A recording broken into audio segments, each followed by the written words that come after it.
اعوذ باللہ من الشیطان الرجیم بسم اللہ الرحمن الرحیم رب اشرح لی صدری ویسر لی امری واحلل عقدۃ من لسانی یفقہوا قولی ربنا زدنا علما۔ اللہ تعالیٰ سورہ بقرہ میں ارشاد فرماتے ہیں، مثل الذین ينفقون اموالهم فی سبیل اللہ کمثل حبۃ انبتت سبع سنابل فی کل سنبلۃ مئۃ حبۃ واللہ یضاعف لمن یشاء واللہ واسع علیم۔ ترجمہ: جو لوگ اپنے مال اللہ کی راہ میں صرف کرتے ہیں ان کے خرچ کی مثال ایسی ہے جیسے ایک دانہ بویا جائے اور اس سے 7 بالیں نکلیں اور ہر بالی میں 100 دانے ہوں۔ اسی طرح اللہ جس کے عمل کو چاہتا ہے افزونی عطا فرماتا ہے، وہ فراغ دست بھی ہے اور علیم بھی۔ صدق اللہ العظیم۔ آج ہم صدقے کے حوالے سے بات کریں گے، تو چلیں اپنی ویڈیو کو شروع کرتے ہیں۔ جب بھی صدقے کے حوالے سے بات ہوتی ہے تو ہمارے ذہن میں صرف ایک ہی تصور آتا ہے کہ پیسے خرچ کرنا، یعنی اگر ہم اللہ کی راہ میں کچھ پیسے خرچ کر دیتے ہیں تو یہ چیز صدقہ ہے۔ میں آپ کو بتاؤں گی کہ صدقہ اس کے علاوہ بھی اور بہت سی چیزوں میں شمار کیا جا سکتا ہے۔ جیسے کہ اگر آپ کسی کے حق میں دعا کریں تو آپ کی دعا صدقہ شمار کی جائے گی۔ جو لوگ آپ کی پرواہ کرتے ہیں، آپ سے محبت کرتے ہیں، اگر آپ ان کے لیے دعا کر رہی ہیں، چاہے وہ آپ سے نہیں بھی کہتے دعا کے لیے، لیکن اگر آپ اپنی محبت میں اور اپنی پرواہ میں ان کی کیئر کر رہی ہیں اور ان کے لیے دعا کر رہی ہیں تو یہ آپ کے حق میں صدقہ ہوگی۔ اسی طرح جو لوگ آپ سے کہتے ہیں کہ بھئی ہمیں دعاؤں میں یاد رکھیے گا، بعض افراد کی عادت ہوتی ہے کہ جب بھی آپس میں ملاقات ہوئی پھر اس کے بعد الوداعی کلمات کہتے ہوئے وہ یہی کہتے ہیں کہ ہمیں دعاؤں میں یاد رکھیے گا۔ تو آپ اگر ان کو ان کی دعاؤں میں اپنی دعاؤں میں یاد رکھتے ہیں اور ان کے لیے دعا کرتے ہیں تو یہ دعا صدقہ ہوگی۔ اسی طرح جو لوگ استطاعت نہیں رکھتے کہ وہ تعلیم حاصل کر سکیں، ان کے پاس اخراجات نہیں ہیں یا گھریلو مسائل ہیں، اگر آپ ان کے لیے آسانی پیدا کریں اور ان کے تعلیم کے وسائل برداشت کریں تو آپ کا ان کو یہ تعلیم دلانا آپ کے لیے صدقہ شمار کیا جائے گا۔ اسی طرح کسی کو نصیحت کرنا، جو لوگ آپ سے چھوٹے ہیں یا جو ضرورت مند ہیں کہ ان کی نصیحت کی جائے، کوئی غلط کام کر رہے ہیں اور آپ نے دیکھا اور آپ ان کو نصیحت کرتی ہیں اس غلطی سے اور اس برائی سے پکڑ کے ان کے اچھے راستے کی طرف لے کر آتی ہیں، تو آپ کا یہ نصیحت کرنا اور ان کے اچھے راستے کی طرف لے کر آنا آپ کے حق میں صدقہ ہوگا۔ صدقہ صرف یہی نہیں ہے کہ آپ مال خرچ کریں، بلکہ اگر آپ کسی کو اچھائی کی نصیحت کر رہے ہیں، آپ کسی کو برائی سے روک رہے ہیں، امر بالمعروف و نہی عن المنکر بھی نصیحت ہے، تو لہٰذا آپ کا یہ عمل صدقہ ہے۔ اسی طرح کسی کو مسکرا کر دیکھنا، کہ اگر آپ راستے میں کسی کو جا رہے ہیں اور آپ نہیں بھی جانتے کسی کو، لیکن اگر آپ مسکرا کے دیکھ رہے ہیں، اچھی طریقے سے مل رہے ہیں، تو آپ کا یہ ملنا اور یہ مسکرانا صدقہ ہے۔ دوسرے لوگوں کی مدد کرنا، جب بھی آپ کسی کو دیکھیں کہ وہ کسی پریشانی میں ہے، ضروری نہیں کہ اگر آپ کے جاننے والے ہی ہیں تو آپ ان کی مدد کریں، جو انجان ہیں لیکن آپ دیکھ رہے ہیں ان مسائل ہیں، پریشانی ہے، جیسے کہ آج کل ہم دیکھتے ہیں کہ دوائیوں کا خرچہ کتنا زیادہ ہے، ہر چیز اتنی مہنگی ہو گئی ہے، تو بعض اوقات ہم لوگ جاتے ہیں میڈیکل اسٹور پہ تو وہاں دیکھ رہے ہوتے ہیں کہ اکثر جو ضعیف افراد ہوتے ہیں ان کے ساتھ اکثر یہ معاملہ ہو رہا ہوتا ہے کہ وہ بیچارے پریشان ہوتے ہیں کہ اتنی مہنگی دوائیاں ہیں، کس طریقے سے ان کا خرچ اٹھایا جائے، بیٹوں سے مانگتے ہوئے شرم آتی ہے۔ تو ایسی صورت میں ہم ہمیشہ دیکھیں اکثر میڈیکل اسٹور کا یہ طریقہ ہوتا ہے کہ وہاں پر ایک چندہ باکس رکھا ہوا ہوتا ہے، تو لازمی آپ کے پاس 10 روپے ہیں، 5 روپے ہیں، جتنے ایکسٹرا روپے ہیں تو آپ اس میں ڈالیے۔ اس طریقے سے کیا ہوگا کہ آپ دوسروں کی مدد کریں گے، آپ کو معلوم بھی نہیں ہوگا اور وہ مدد دوسروں تک پہنچ جائے گی اور آپ کا وہ مال دوسروں تک پہنچ جائے گا اور اس کے ذریعے سے کسی کی مدد ہو رہی ہوگی، تو یہ آپ کے لیے صدقہ ہے۔ ضروری نہیں کہ پھر اس میں آپ مال ہی نکالیں، آپ خود سے نہیں خرچ کر سکتے تو آپ دوسروں کو اس چیز کی ترغیب دلائیں، تو یہ بھی آپ کے لیے صدقہ ہے۔ تو یعنی مدد کی بہت سی صورتیں ہو سکتی ہیں۔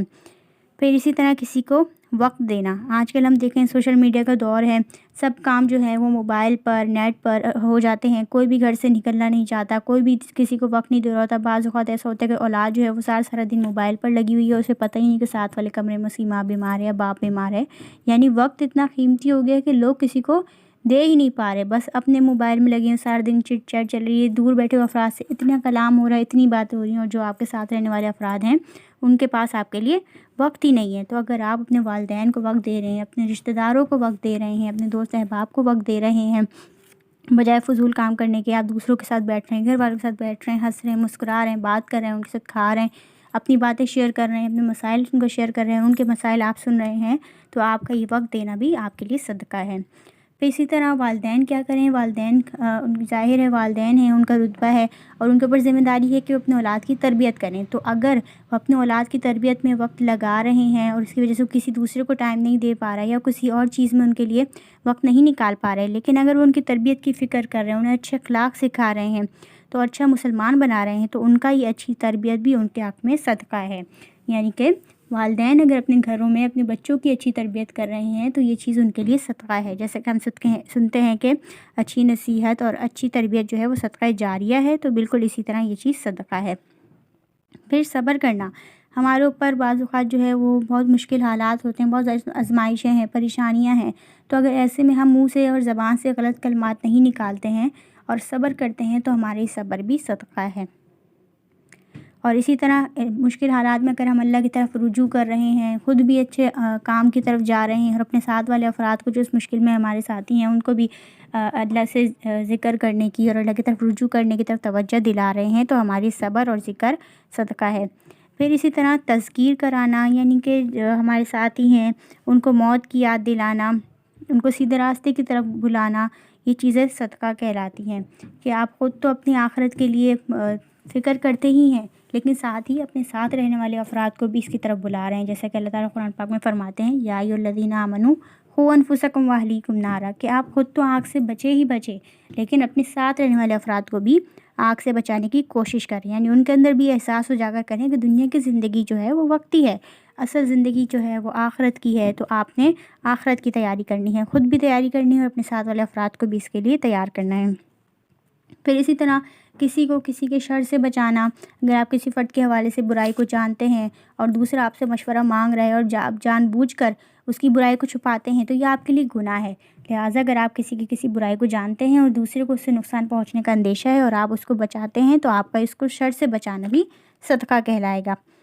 پھر کسی دوسرے سے نرمی سے کلام کرنا. آج کل ہم دیکھیں کہ حالات ایسے ہیں کہ لوگ کسی سے مسکرا کے بات بھی نہیں کرنا چاہتے، تو نرمی سے بات کرنا تو دور کی بات ہے. تو ایسے میں اگر آپ نرمی سے بات کریں، محبت سے، حلاوت سے، ہمدردی سے، تو آپ کا اس طرح نرمی سے کلام کرنا بھی صدقہ شمار کیا جائے گا. دوسروں کو معاف کر دینا. لوگ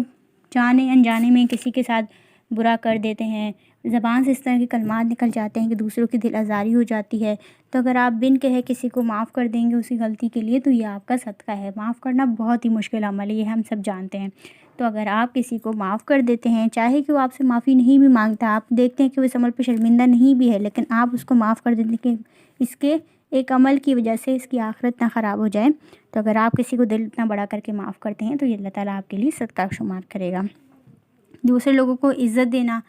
اگر کوئی آپ کو عزت نہیں بھی دے رہا، آپ کے ساتھ بدتمیزی کر رہا ہے، برائی کر رہا ہے، آپ بڑے ہیں اس کے باوجود وہ آپ کی عزت نہیں کر رہا، آپ کے ساتھ گستاخی سے پیش آ رہا ہے، ظلم کر رہا ہے، تو آپ اس کے باوجود اسے عزت دیں تو یہ بھی صدقہ ہے. دوسروں کے لیے خوش رہنے کی کوشش کرنا. یہ کیسا ہوگا کہ اس کے لیے آپ کو کیا کرنا ہے کہ دوسرے افراد جو ہیں ان سے آپ حسد نہ کریں، جلن نہ کریں. بعض اوقات ایسا ہوتا ہے نا، کسی نے ہمارے ساتھ کوئی برائی نہیں بھی کی لیکن اس کے پاس اللہ کی نعمتیں ایسی ہیں کہ ہمیں اس سے حسد ہونے لگ جاتا ہے، بلا وجہ ہم اس سے جلتے ہیں اور اس کے بعد سے برے کلمات نکالتے ہیں، یعنی مسلسل اس کے پیچھے لگے ہوئے ہیں، دوسرے افراد میں بیٹھے اس کی برائی کر رہے ہیں. تو اس طرح خواہ بلا وجہ کسی سے حسد رکھنا، نفرت رکھنا، کینہ رکھنا، یہ چیز جو ہے وہ بہت ہی بری ہے.